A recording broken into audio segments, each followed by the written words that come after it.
I remember the moment it all began, as clear as if it happened just a breath ago. It was an ordinary morning, just like any other. I was underground, in the metro station. The air was heavy, damp. The smell of stone and metal lingered everywhere. People rushed past me, footsteps echoing, doors hissing shut, announcements crackling overhead. The metro was crowded. I stood shoulder to shoulder with strangers. Someone tapped on their phone. Someone else laughed. A woman scrolled through her messages, earphones in. Just life. Normal. When the metro screeched to a halt, I followed the crowd toward the exit, up the stairs. Each step brought me closer to the surface. Then, light. The sunlight hit me as I reached the top of the stairs, so bright, it made me squint. I reached into my jacket, pulled out my sunglasses, slipped them on. And when I lifted my head, I froze. The street was empty. This was the busiest part of the city. Every morning it overflowed with people. Cars honking, buses pulling in and out, crowds weaving through each other in a restless dance. But now, silence. No footsteps.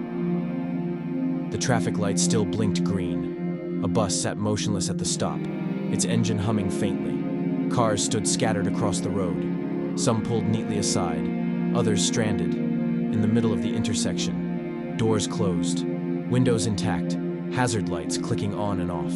Steady, mechanical, but no one inside. I stepped forward slowly. The sound of my own shoes echoed against the buildings. I turned, scanning the sidewalks. Shops with their windows still glowing. Colorful displays, frozen in time. A cafe on the corner, lights on. Music still playing softly inside. I pressed my hand against the glass. Tables set.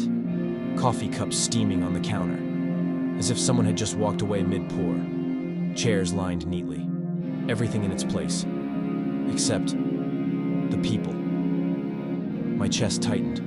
I reached into my pocket, pulled out my phone. Full signal. Perfect battery. I called my brother. No answer.